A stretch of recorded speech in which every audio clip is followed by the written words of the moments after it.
Hey guys, Gary here with VW Jawbreaker. Welcome back. Today I'm going to show you, and only you, because you're the one watching it right now, how to install the Pertronix Electronic Ignition in your Volkswagen Bug. Or bus, or thing, or Gia, or whatever the heck you want to put it in. So let's get over to the workbench and get to work.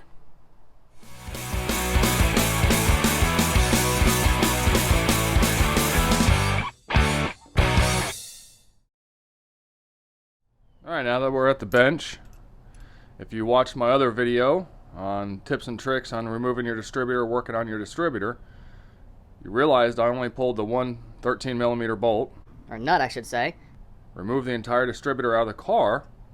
Does not affect my timing. Then when it goes back in, your rotor only can go in one way due to the fact that the input shaft is off center, so it only goes into the distributor drive gear one way.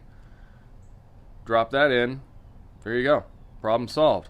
So I'll stick it real quick into the vise just to make things a little easier. Alright, I already removed the condenser. That's simple. Got your one little screw here for your points. Take your screw for the points. Take your points, your condenser, and the screw for the condenser. Put that in a little parts bag. That way you have it with you. It's very important, because if for some reason your Pertronix dies, you can easily put things back together and be back up on the road. Now, the reason I said to put the screw for the points in the bag is because it comes with a different screw for your Pertronix. And if you notice here, you have a little nub on the bottom, and the screw hole, it's pretty much set up just like points. So you have the little hole there for the nub, and then you got your screw hole. That's it. So we'll drop that down in there. Get it to seat. There we go. Take the new screw that came with the Pertronix. Make sure it's seated. Snug it up. Now you've got your positive negative wires. Run those through where your condenser came out at before. Come on. And then just pull it, wiggle it a little bit. Come on. Alright. Well, might need to use a little flat head just to help kind of push it through. Be careful not to nick the wires.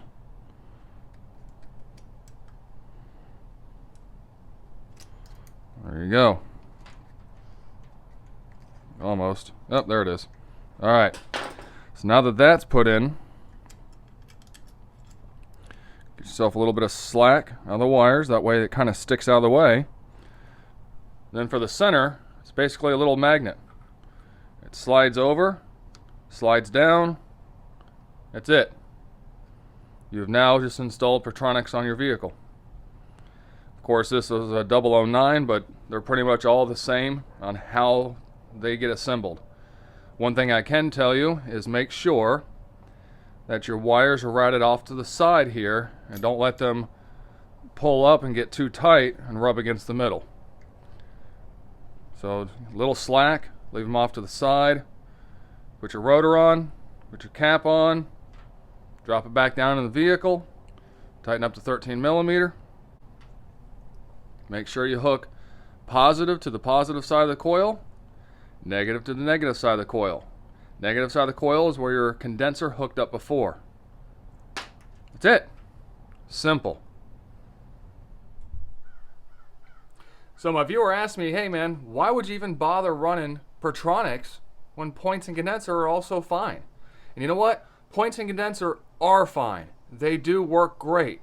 However, on my application, Pertronix gives me faster starts, gives me better RPM band, smoother, a little bit better oomph and pep. Not to mention my fuel economy actually went up just a tad. Plus there's no adjusting. You drop it in, you're done. That's it. It's that simple. So anyway, hopefully you found this information useful and helpful. Until the next time, you be good.